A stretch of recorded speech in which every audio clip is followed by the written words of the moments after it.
पर भी एक बार जम के चिल्लाकर पानी पहला डब्बा जैसे ही सिर पे जाए, पहला डब्बा जैसे ऊपर जाए वैसे ही चिल्लाए, हर हर गंगे। कम से कम गंगा मैया हमारे पूर्व के पाप को काटती तो जाए।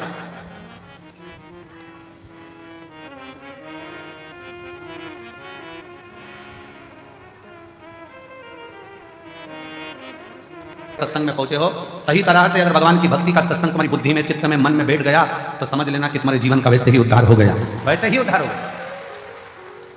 दो ऋषियों में झगड़ा हो गया, एक वशिष्ठ बाबा एक विश्वामित्र, दोनों झगड़ गए।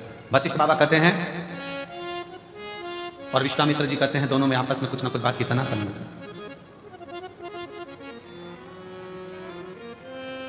विश्वामित्र जी कह रहे हैं कि तप बढ़ा, वशिष्ठ बाबा कहते हैं भगवान शंकर का जो सत्संग, शिव की जो कथा, शिव महापुराण की जो कथा, वशिष्ठ बाबा कहते हैं कि ये शिव नाम का सत्संग, शिव पुराण, भगवत भजन, ये बढ़ा, सत्संग बढ़ा। दोनों में झगड़ा हुआ, दोनों झगड़ा करते करते ब्रह्मा जी के पास पहुंच गए।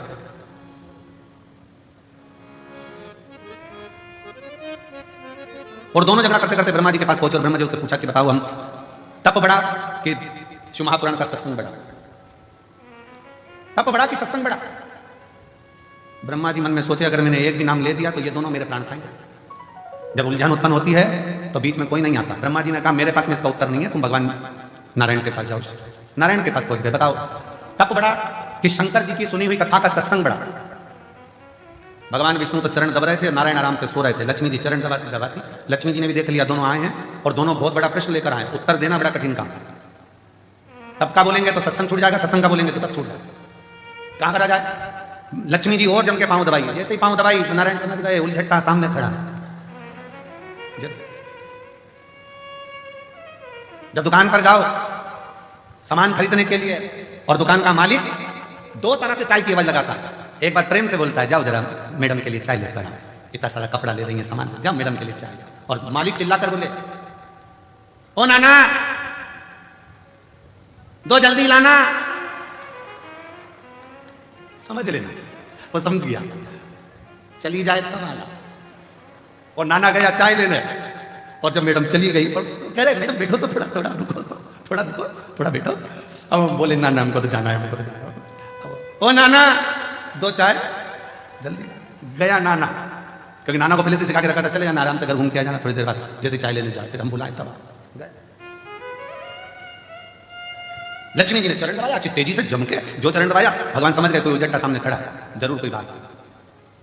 लक्ष्मी जी पर भगवान ने सोचा कि आज एक नहीं दो आए हैं, सामने जाकर प्रणाम तो करूं। भगवान नारायण उठकर बैठ गए। वशिष्ठ बाबा को विश्वामित्र जी को नमन करके बोले, कैसे आना हो? प्रश्न तप बढ़ा कि शिव जी की कथा का सत्संग बढ़ा? भगवान नारायण ने कहा, इतनी छोटा सा प्रश्न का उत्तर मैं दूंगा, अब तुम जो प्रश्न टीचर के लाया थे वो टीचर से पूछो, जो प्रोफेसर के लाया थे वो प्रोफेसर से पूछो।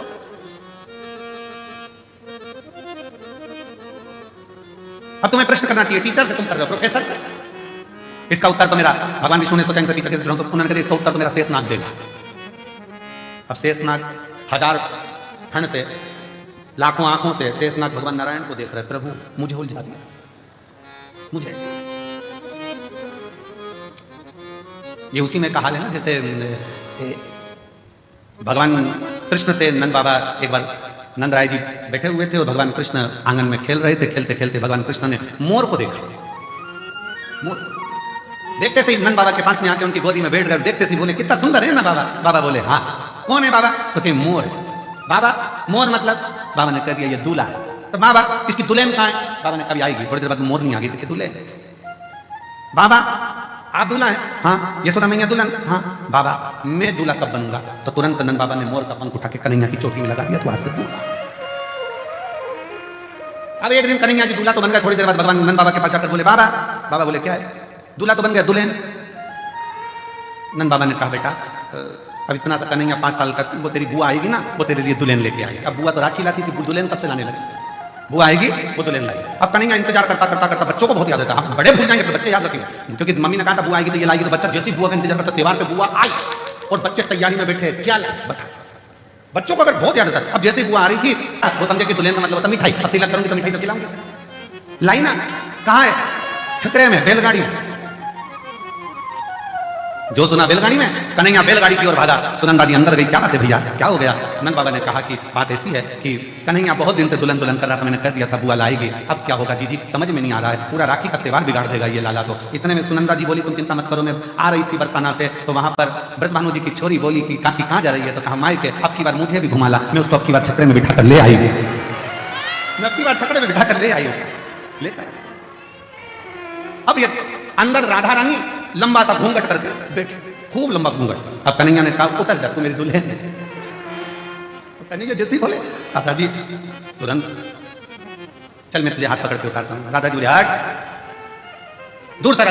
कन्हैया जी दूर सर के राधा जी धीरे से उतरी, घूंघट लेकर राधा रानी धीरे धीरे बढ़ने लगी। घूंघट बहुत बड़ा था राधा जी का, नीचे देहली थी। कन्हैया बोले नीचे देहली है। राधा जी घूंघट हटा के बोली सब मालूम है, तू मत बोल, सब मालूम है। यशोदा जी ने जो राधा जी का स्वरूप देखा, देखते ही राधा जी से हाथ जोड़कर यशोदा जी कहती हैं अच्छा हुआ तू आ गई, त्योहार अच्छे से हो जाएगा। इसलिए राधा नाम त्योहार का भी सुख बढ़ा देती है। वो राधा है त्योहार का।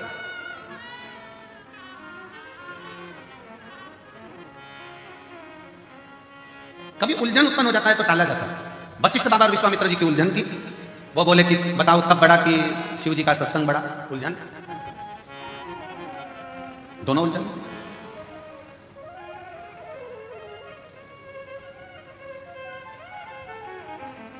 अब बाबा ने कह दिया शेषनाग बताएगा। शेषनाग जी के मन में आया क्या बताऊं इनको।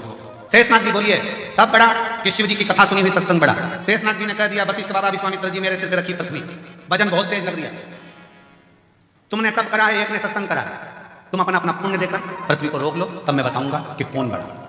विश्वामित्र जी ने कहा इतनी सी बात, मैंने इतना तप करा है।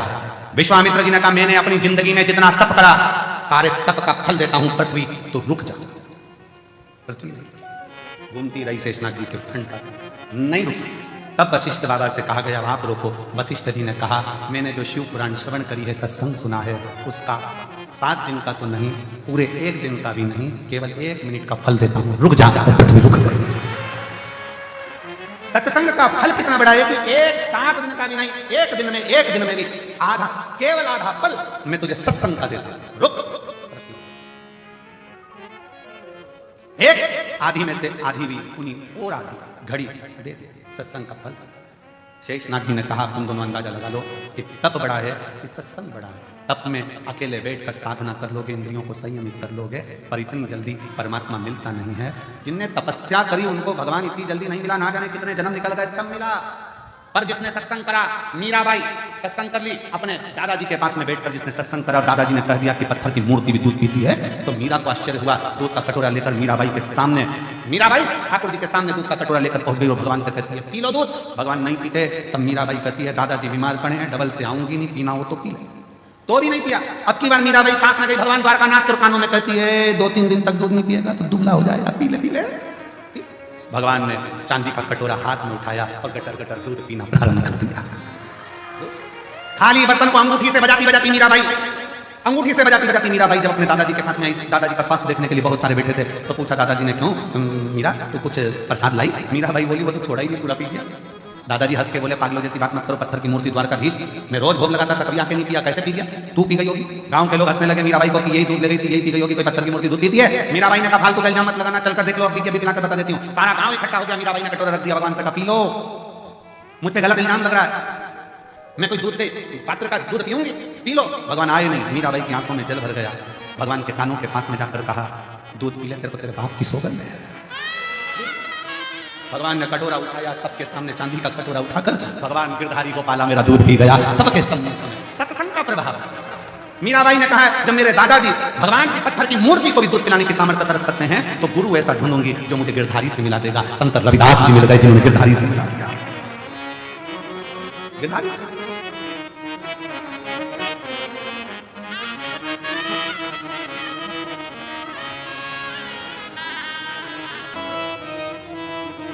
कहां बैठकर कथा सुन रहे हो? अपने पिता के घर, अपने बाप के घर, अपने पिता का। और जब पिता के घर में आए हो भगवान की कथा श्रवण करने के लिए, भगवान के इस पवित्र आनंद में, भगवत भजन में, भगवान की अविरल भक्ति में अगर पहुंचे हो, तो शिव करुणा सागर करुणा करता है, शिव दया सागर दया करता है। भगवान शंकर की करुणा कृपा होती, बैठ सत्संग किया तो राम मिल गए। अब ये कलिकाल में, घोर कलयुग में, घोर कलयुग, सतयुग था तब करना पड़ता था, त्रेता में यज्ञ करना पड़ता था, द्वापर में अनुष्ठान करना पड़ता था, पर कलयुग केवल एक ऐसा है जिसमें बहुत बड़ा अनुष्ठान करने की जरूरत नहीं है, बहुत तप करने की जरूरत नहीं है, बहुत साधना करने की जरूरत नहीं है। कलयुग में केवल आप भगवान शंकर को एक लोटा जल चढ़ा लो, शिव जी का श्री शिवाय नमस्तुभ्यम कर लो, शंकर तुम्हारे मन का मुराद पूर्ण कर, बिल्कुल सरल, सारी समस्या का हल। किस पे चढ़ाना है? बोले नाथ, शिव जी, और उसका फल एक पत्र देखिए,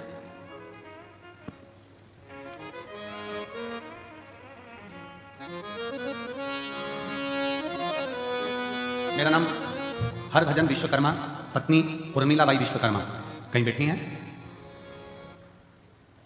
हरभजन विश्वकर्मा, पत्नी यही है, पत्नी उर्मिला बाई विश्वकर्मा, लिया उसको।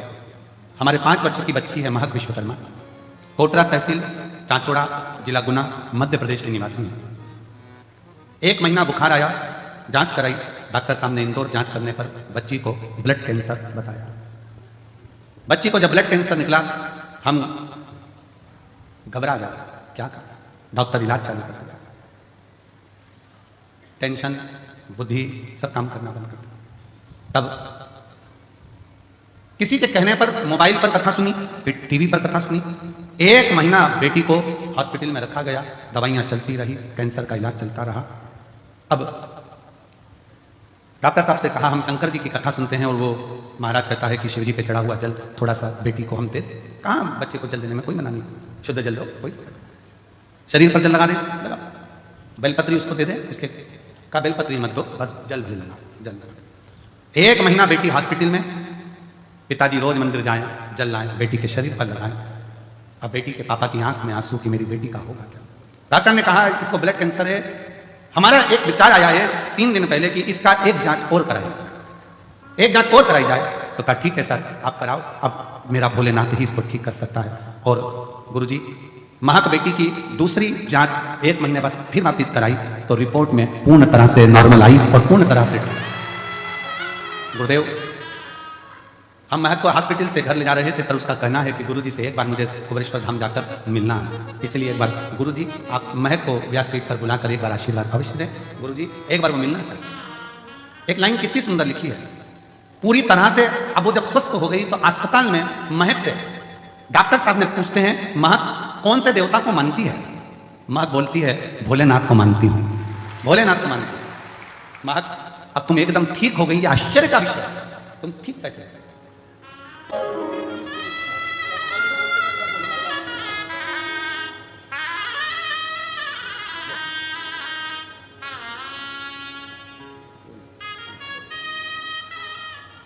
महक भैया कह रहे हैं कि डॉक्टर भी आश्चर्य करा।